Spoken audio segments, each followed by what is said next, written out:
Our next bill is House File 3743. This is a Representative Edelson bill. If you'd like to come to the testifier table, and if you'd like to move your bill, please.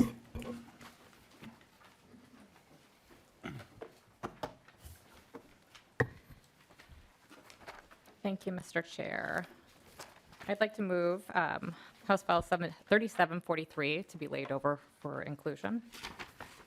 Okay, very good.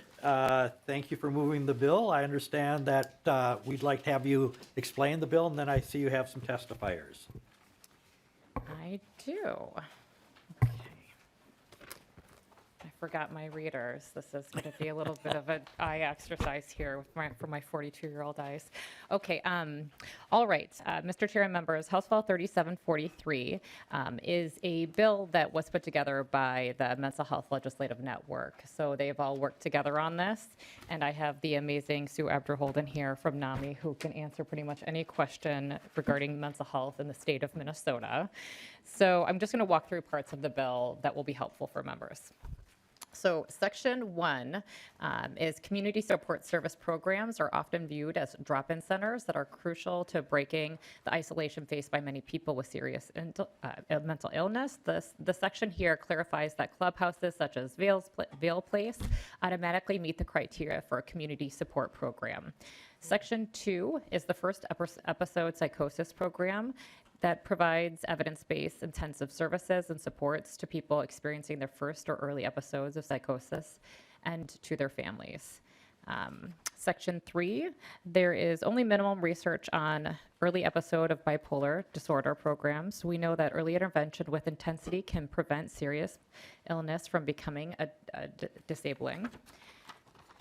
And that addresses that section. Section 4 addresses grants for voluntary engagement. Section 5, it simply addresses occupational therapists to adult rehabilitative mental health services. Section 6 increases protected transport grants. Section 7 allows contact with a client by electronic messaging, and that counts as an encounter. Section 8 increases the county mobile crisis teams. Section 9 addresses mental health formula allocation. And I'm sure Ms. Abderhol can talk a little bit more about that. I think you guys, members, would like to probably know more. Section 8 is $2 million appropriation for engagement service pilot grants. Section 7 appropriates funding for early psychosis bipolar grants. Section 12 appropriates money for first episode psychosis programs. And Section 13 increases funding for housing for supports for adults with serious mental illness. Section 14 appropriates funding to pay for the cost of configuring vehicle to become a protected transport vehicle. So with that, Mr. Chair, I'll go to my testifiers. Okay, very good. Thank you for the presentation. First person I have for testifying is Ms. Sue Abderholden. If you'd like to introduce yourself, welcome to the committee. Thank you for being here today. Thank you, Mr. Chairman. Members, Sue Abderholden, Executive Director of NAMI, Minnesota. House File 3743 contains important policy and funding proposals. The media has widely covered the pressures in our mental health system with increased needs and decreased resources. Children and adults are waiting at all levels of our mental health system to access the right level of care at the right place at the right time, and the wait times are increasing. We have really struggled to get upstream to help people with serious symptoms with the intensity needed to prevent them from becoming disabling. We have first episode of psychosis programs that are incredibly effective, but we only have a handful, and they cannot meet the needs of the entire state. We have nothing of that intensity for young people experiencing their first episode of bipolar disorder. And for many people experiencing serious symptoms who are not, largely due to their mental illness, seeking care voluntarily, we do nothing. Nothing. Until they are a danger to themselves and others, and even then, we often don't help them. For no other healthcare condition do we wait to intervene until it is at a critical stage. The voluntary engagement part of this bill is critical to our preventing people with mental illnesses ending up in crisis. Can't we intervene before they need to go to the ER, before we call the police, before they attempt to take their own life? This option has actually been available since 2020, and no county is doing this. We need to try to see if this can work. I have written testimony from a mom who was frankly afraid to share her name and her whole story, but I really want you to read this to see how impossible it can be for a family member. For 15 months, she has fought to get her son care. He's had 3 hospitalizations, 1 IRDS facility, a couple of nights in jail, and cannot get the help that he needs. And through the voluntary engagement program, we'd be spending out a peer specialist who could visit that person every single day for 90 days to try to engage them in treatment voluntarily, to provide support to the family along the way. I think it could really be game-changing. Representative Edelson did go through the other sections of the bill, and there are items that could help the EMS problem by developing more protected transport. We can try to reduce the number of grants out of DHS by looking at a formula for some of the key programs, and we can ensure our crisis services aren't cut back next year. I can't underscore this enough. Our mental health system is in crisis, and we can't wait until next year or the year after that. The legislature really needs to take action this year. This bill contains many provisions that could help begin to address the crisis. And of all the bills that I've worked on and all the policy ideas for the last 22 years, I am putting all my faith in the voluntary engagement. Almost every single day, I get a call from a family member who is trying to figure out what to do. Their son or their daughter won't seek treatment voluntarily. Partly it's because of their psychosis. They don't think that they're ill, and they are out there alone trying to figure out what to do. This could really help, and I really urge your support for it. Thank you. You're welcome. Thank you, Ms. Abderholden, for your testimony. Next, I have Mr. Nicholas Rasmussen. If you'd like, welcome to the committee. Please introduce yourself and begin your testimony. Thank you. My name is Nick Rasmussen, and I'm a resident of Savage, Minnesota, and I'm here to testify on my own experience. I have 2 bachelor's of science degrees, one in computer science and the other in business administration. I graduated with them when I was 21, and I went on to work in a career in software development. I had a fine home in a fine neighborhood that was situated on 1.75 acres in what was at that time Credit River Township, just outside of Prior Lake. I provide that background so you may have some context. I experienced a psychotic break on or about June 26th of 2013. It was the ultimatum of separation or divorce that triggered the break, but the stressors that toppled me had accumulated through overwork and lack of sleep for a number of years. When I experienced my break with reality, the cause was a break in my body's ability to regulate dopamine. This physical breakage manifested itself in a variety of ways that were very obvious to those around me. I began yelling at coworkers, mistreating friends, and acting in ways that were just not myself towards my family. Within weeks, I was no longer working in my consulting position, and my life began a downward spiral, and it didn't have to be that way. What we have before you in this legislation is the opportunity to fund a pilot program for voluntary engagement. When I think of voluntary engagement, I think of someone coming to my home and engaging with me at a time when I had financial resources, private health insurance, a home, food, a support system, and still had within me the capacity to support myself if only my mental health was stabilized. Someone who could help me to understand why my life was falling apart and act as a partner in finding solutions and understanding the problem. I knew I was unwell, but I didn't understand the how, why, or what to do about it. As I mentioned earlier, the deterioration of my mental state was no secret to anyone around me. I can also say that I respond very well to treatment. If someone had shown up at my home the day after my psychotic break and formed a relationship with me, taken the time to work with me, to understand what the concerns were of those around me and how those concerns could be addressed, I believe my story would have turned out very different. I wouldn't have languished until my situation became a crisis. I wouldn't have lost my home and rental property to foreclosure. I wouldn't have had to see my online retail business collapse and a collapse of all the business relationships I had formed along with it. I wouldn't have had to experience civil commitment. I wouldn't have experienced so much contact with the police. I wouldn't have been arrested. I wouldn't have been jailed. I wouldn't have had to be placed on disability, and so many other things wouldn't have been necessary. I believe if someone had shown up at my home the day after the onset of my illness and assisted me, my illness would be a footnote in my life and not the focus of it. Please support the voluntary engagement pilot program included in the legislation now before you so we can make early interventions the rule, so our counties can be empowered with the ability to avert crisis and act on the concern of friends, family, and coworkers. Let's ensure everyone has the chance to receive the care they need in a timely and compassionate fashion. Thank you. Thank you, Mr. Rasmussen. Appreciate you coming forward and sharing your experiences with us to help understand better what is happening out there, what we should be doing. Thank you for that. Are there any other testifiers that would like to address the committee?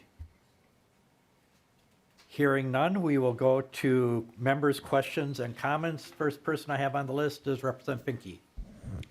Thank you, Chair Fisher. Thank you, Representative Edelson, and to the testifiers. I can't wait to vote for this bill. Can't wait to tell my family about this project. This has affected so many of our families, my own included, and where we spent years trying to get help for a member of our family. That opportunity ended with a domestic violence call that ended in more than one dead person, including my family member.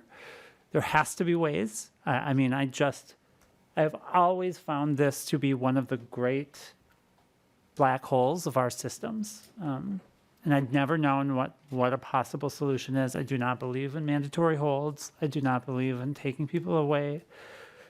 And this seems to be a solution that many of us have been waiting for. So thank you very much. I cannot wait to vote for this. I cannot wait to tell my family that we are starting to find ways to solve this problem. Thank you. Thank you, Representative Finke. Next, I have Representative Backer. Yeah, thank you. This gets a little technical. I'm looking at line 2.29. Line 2.9. It cross out including access for individuals who live in rural areas. Obviously, I'm from West Central Minnesota and want to know the reason for removing that, because as you know, Sue, that is we need help also in Traverse County and Wilkin and Otter Tail and Grant. So share me your thoughts behind that, please. And then I do have a follow-up question. Ms. Abderholden. Thank you, Mr. Chair. Representative Backer. So if you'll note that the way that it's worded in that section, it's like the existing programs are supposed to reach out to rural Minnesota, which didn't make sense to us. What we want is actually a program in rural Minnesota, not the existing programs trying to reach all over 87 counties. And so we added language on lines 216 to 217, where they have to fund eligible providers of EPP and assist with program establishment throughout the state, is what we wanted to do instead. So that, for example, maybe Aluma could start a first episode program and serve the northwest region of the state, instead of saying to the University of Minnesota program, try to reach people up in Crookston. So we're not eliminating it. We want it, but we want it done, frankly, in a different way. Representative Backer. Yeah, thank you. And that was my follow-up question, 2.15, 2.16, 2.17. I'm concerned that it might not be sufficient enough to provide the needed programs out there. That's my concern, those lines. And I haven't figured out how I would change it. So I hate when I say I don't like something and I don't have a good recommendation, because it's easy to poke someone in their eyes. I just know we have the same change. Maybe you can ask, would it ensure that grants would get out in greater Minnesota in, like, mention Crookston or Browns Valley or, even Dumont, Minnesota, a very small community. So go ahead. Ms. Abderholden. Mr. Chairman, Representative Backer. So one of the issues with the first episode of psychosis program is you need enough of a population, right, to be able to have those specialists. So, in the actual statute, we also say that money can be used for things like lodging. I've always dreamed of a Ronald McDonald House, right, for people with serious mental illnesses, because it's an outpatient program. So if it was in Crookston, for example, we'd love for their money to be used for housing for people, so that they could come, they could stay, they could really participate heavily in this program, and then go back to their homes. But it is hard with an FEP program, because that you are using very specialized staff.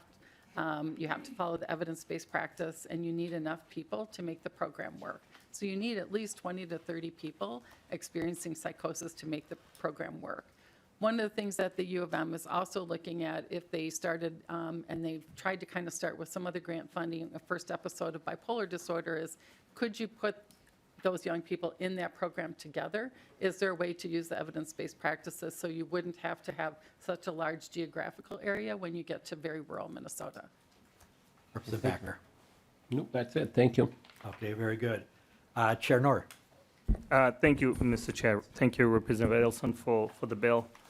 Just a quick question. I wanted to know how we're going to incorporate the cultural aspects of many folks who may need a different setting compared to what is already authorized under the new program here. Ms. Abderholden. Mr. Chairman, Representative Noor, so under voluntary engagement, so largely we're looking at most likely peer specialists who are really in a good place to engage with someone because they've been there, done that, right? And so there are efforts to actually include more people from culturally diverse backgrounds as peer specialists because I think they have an important role to play. A lot of homeless outreach workers, kind of the same thing. So, and I believe in the original language that's in the commitment law, we did talk about making sure that you are connecting people, through their culture. I'm just looking at here. I think a big thing is engaging their existing support systems. A lot of families, right, have absolutely no idea what to do, so engaging them, I think, will also be helpful. But I think a large part is really making sure that we have more culturally specific peer specialists, because they're going to play a huge role in this. Okay, very good. Chair Nor. Thank you, Mr. Chair. Will it be possible just to make sure that it's clear in the language under that section so that there's no ambiguity or interpretation who's included and how we provide those services? Absolutely. Thank you. Then Representative Keel. Thank you, Mr. Chair. As Sue Abderholden knows, we've worked on this a long time, a lot of conversations, a lot of challenges with trying to figure out how to address all of these issues and the concerns. And Mr. Rasmussen, I appreciate you coming and talking about your challenges because no one knows better than somebody who's experienced it. So I thank you. Thank you for that conversation. So I understand we need to do these things. We talked about even the difference between where I live in Crookston, member, when Representative Baker works, well, Baker does too. Both of them live 4 hours south of me. So I think sometimes there is a misconception about how far apart we are, and then and they're still 2 hours north of me, of Minnesota. So Aluma is great, but it can only reach so far. So I'm looking at all of this and I see money and the cost. And I'm not saying that it isn't important, but I'm wondering, Representative Edelson, how we can figure this out in a budget to make sure that these are things that we might be able to do in the future. We can't obligate the next legislature to pay for these things, and yet I understand the importance of it. So is there some way to figure that out, or?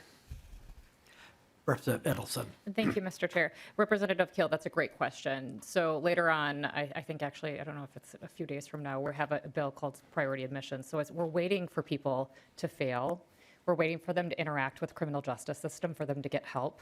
The bill before you is preventative. It's going upstream. People should not have to get involved with the criminal justice system before they're actually getting help. And even then, that's a flawed system. Even then, they're not getting help. So it's a cost to the committee, it's a cost to the state, but it's a cost to not do something as well. So, Thank you, Representative Edelson. And one of the things I'd like to also offer onto that is, I know one of the things that has come out is we've had the rate study that's come out. And this is one of the things that we have to look at as part of the problem, is that on many of our services, we're not paying the appropriate rate. So we're not able to get enough providers out there. We're not able to build out the system that we need to. And so this is one of the things, and it is a longer term discussion. It's looking for where those funds are as we go forward. And I know there are a number of people in this room that are very committed trying to figure out how we're going to do that and piece together the system. Representative Keel. Thank you, Mr. Chair. I appreciate that. And I understand exactly where we're at and how we're not able to help people, whether they're in the justice system or in the health area of needing help.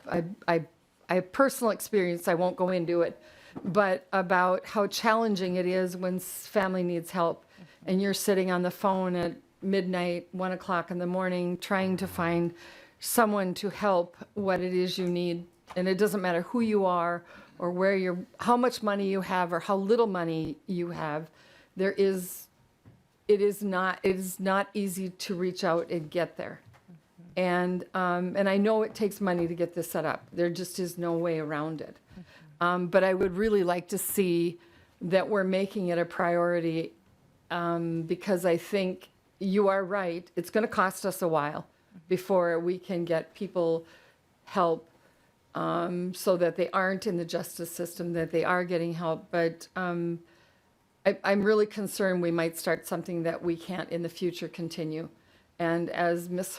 Abderholden knows, since I've been here, I don't know how many years you and I have talked about what do we do. We've talked about how do we handle civil commitment? How do we handle helping people? And there seriously is a problem here. It is not something we should ignore, but we have to figure out how to fund things that will help people in the future.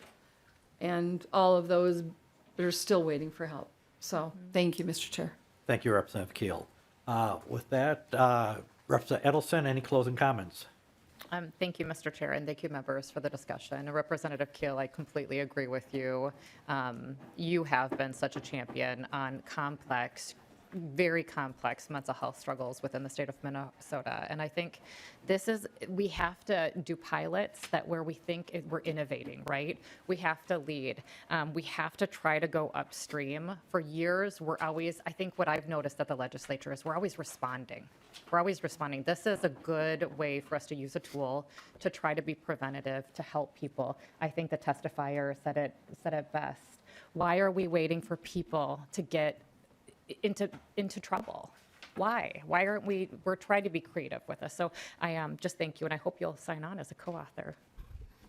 So, thank you, Representative Edelson, for the closing comments. This bill is being laid over, and while there's a finance component on it, this bill, when it comes back out, will be part of the omnibus mental health bill that we'll be sending off to the Health Committee. So with that, thank you, Representative Edelson, and House File 3743 is laid over for possible inclusion.